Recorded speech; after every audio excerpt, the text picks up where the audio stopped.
Madame, mademoiselle, monsieur, bonjour et bienvenue dans notre magazine. Nous poursuivons notre rencontre avec Myriam Tonus, chroniqueuse à la Libre, aumônière de Patro et pédagogue.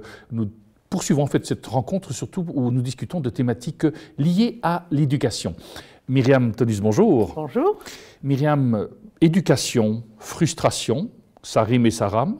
Ah, tout à fait, ça rame et ça rime, tout à fait. Pourquoi est-ce que la frustration est finalement une bonne chose? Et là encore, on ne perd jamais une bonne occasion de dire que Françoise Dolto plaidait en faveur de la frustration chez l'enfant. Pourquoi? La frustration, c'est être entravé dans quelque chose dont on a envie. C'est avoir le désir qui ne peut pas se déployer totalement comme il le souhaiterait. Or, si on veut caractériser très schématiquement un tout petit, presque un nouveau-né, je vais dire, il vit selon le principe du plaisir. Donc pour lui, il va rechercher ce qui est bon pour lui, ce qui est agréable, ce qui lui donne du plaisir, de manière générale, et ça pendant un bon bout de temps. Il se croit tout puissant. Et très vite, il va se rendre compte inconsciemment que lorsqu'il hurle, par exemple, généralement, sa mère ou son père viennent, le prennent, voient ce qui ne va pas, s'il a faim, on lui donne à manger, s'il est mouillé, on le change. Donc il a un pouvoir et donc il va continuer à cultiver ce sentiment de toute puissance et il est narcissique, c'est-à-dire que ce qui l'intéresse, c'est lui et non pas les autres. Alors, soyons clairs, il n'y a pas de morale chez les tout petits enfants. La morale, c'est quelque chose qui arrive vers 7-8 ans. Et donc, quand on dit qu'un enfant est égoïste et qu'il a 3 ans, ça n'a strictement aucun sens. Voilà, il vit comme un petit enfant.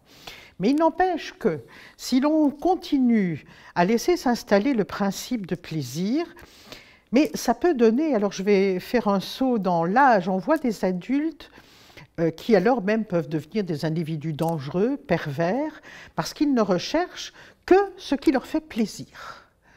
Quoi que ce soit, j'ai envie je ne sais pas moi, d'obtenir tout ce que je veux, eh bien, quel que soit le moyen pour y arriver, même si c'est illégal, je vais le faire. J'ai envie de quelque chose, je le prends. Voilà, je le veux. On voit ça au moment de la Saint-Nicolas, où il y a des enfants qui font de véritables crises en plein magasin. Je veux ce camion-là, je l'ai vu et il me le faut. Voilà, ça c'est le principe de plaisir, parce que... Mais on ne peut pas vivre comme ça. Quand on est adulte, il y a un principe de réalité qui dit oui, le plaisir c'est excellent dans la vie, c'est un moteur, mais il n'empêche que tu ne peux pas tout avoir. La toute-puissance... Alors, chez les tout-petits, ça peut aller. Il y a malheureusement chaque année des accidents où un enfant essaye de voler comme un oiseau. Il est vraiment persuadé qu'il va pouvoir voler et puis il se jette par la fenêtre. Bon. Généralement, quand même vers 4-5 ans, il se rend compte que non, au niveau corporel, il n'est pas tout puissant, mais il n'empêche qu'il veut continuer à exercer son pouvoir sur les parents. Et donc, vous avez des adultes qui ont une soif de pouvoir et qui ne comprennent pas que non, on ne peut pas tout. Et je veux dire, même dans la vie quotidienne, j'avais très souvent des élèves qui me disaient « Mais madame, j'ai lu mon cours, donc je le connais. » Mais je disais, écoutez, non, ça c'est de la pensée magique, vous n'êtes pas tout puissant. S'il suffisait de lire quelque chose pour le retenir et le maîtriser, alors là, on irait très loin. Et donc voilà, c'est cette toute puissance là, qui ne s'est jamais confrontée au fait que non, il y a des efforts à faire. Et puis la troisième, le narcissisme, dire non, je ne vis pas tout seul. Alors c'est vrai qu'autrefois, quand il y avait des familles plus nombreuses, des fratries plus élargies, très vite, l'enfant devait bien se rendre compte qu'il devait partager. Aujourd'hui, ce sont des familles beaucoup plus restreintes et en plus, on le met dans une place où les parents hésitent à le frustrer puisque, comme nous le disions dans une précédente émission, si je frustre mon enfant, il va être fâché et il va m'envoyer des choses peu agréables. Je vais servir de punching ball. Et donc, la frustration est quelque chose que les parents hésitent à imposer, peut-être aussi parce qu'on est dans une société où la frustration est mal vue, je dirais même pour les adultes. Tu le veux, tu l'as. Hein, jouer, gratter, devenez millionnaire. C'est un slogan qui chatouille, qui caresse le petit enfant en nous. Ah, il va suffire que tu grattes une case et tous tes rêves vont se réaliser. Si tu achètes telle voiture, tu vas avoir du succès auprès des filles. Finalement, ces pulsions, puisqu'il s'agit bien de ça, qui sont présentes chez le tout petit, on voit à quel point elles sont récupérées aujourd'hui par la publicité et donc la tâche des parents devient beaucoup plus difficile. Beaucoup plus difficile parce que, je dirais, ce qui était évident quand on devenait adulte il y a encore 50 ans, ben que non, on ne peut pas tout avoir, que non, la vie n'est pas toujours drôle et que oui, la frustration fait partie de la vie et qu'elle nous fait même avancer. Aujourd'hui, il s'agit de ne plus être frustré du tout. Même en matière de sécurité, ah non, non, non, le risque zéro. Mais non, il y a du risque dans la vie. Et donc, si on est dans une société qui nous donne à entendre que ce n'est vraiment qu'un tapis de roses et que rien ni personne ne va jamais venir s'interposer entre nous et notre bonheur, on est dans l'illusion de la toute petite enfance. Et donc, c'est très difficile pour des parents aujourd'hui qui sont conscients de ça, de dire non à leur enfant. Parce que, alors, on va dire, oui, mais enfin, mes copains, leurs parents veulent bien, eux, ils peuvent ceci, ils peuvent cela, ils ont ceci, ils ont cela, et toi, tu ne veux pas, pourquoi tu ne veux pas?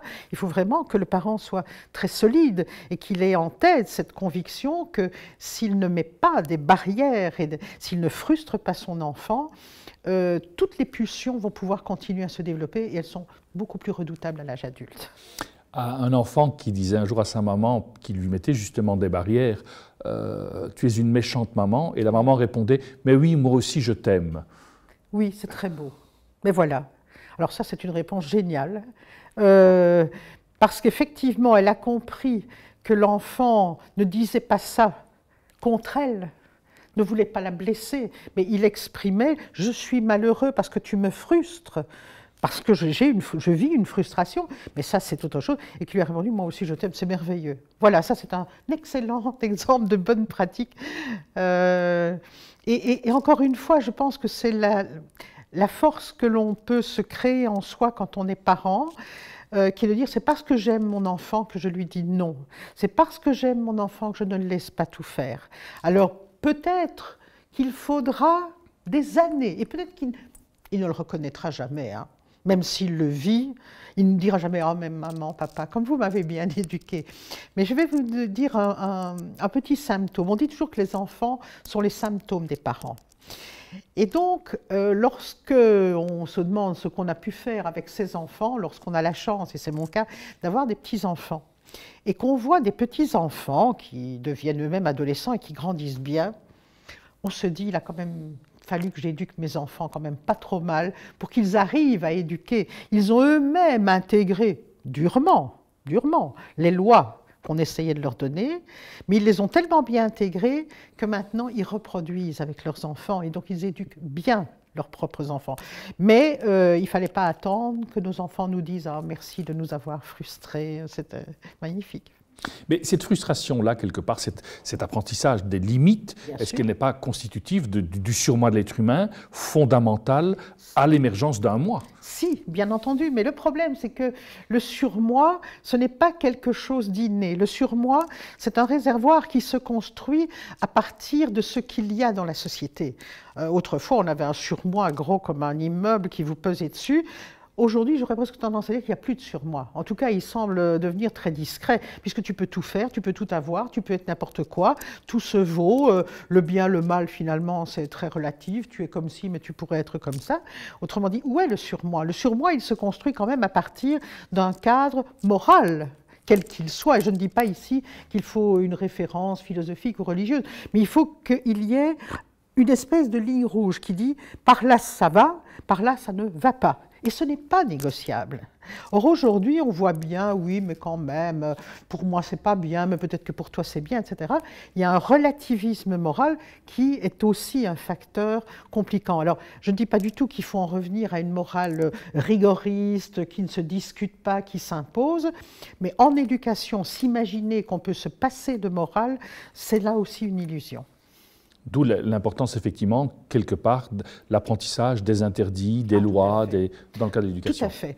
Et il faut bien reconnaître qu'il y a quand même, et je le vois par exemple dans les mouvements de jeunesse, paradoxalement, alors l'école, oui, ça les interdit, ils y pullulent, mais justement, ils y pullulent tellement et de manière parfois tellement absurde que ça finit par ne plus être toujours très signifiant pour le jeune. Mais dans les mouvements de jeunesse, il y a des lois. Qu'un enfant, quel que soit son âge, ne peut pas enfreindre. Alors évidemment, on ne va pas faire comme à l'école, on ne va pas lui donner des retenues, des punitions, mais il n'empêche qu'on travaille la question de la sanction. Par exemple, tu as frappé quelqu'un, on va prendre le temps de discuter, on va prendre le temps de voir ce que tu pourrais faire pour réparer. Autrement dit, il y a là beaucoup de lieux dans lesquels, s'il a la chance d'y être, l'enfant, effectivement, va avoir une socialisation qu'il n'a peut-être pas chez lui, dans sa famille, et que la société ne facilite pas. Merci Myriam, nous arrivons déjà au terme de notre magazine. Merci d'être resté avec nous au nom de toute l'équipe qui l'a préparé. Je vous souhaite une excellente journée.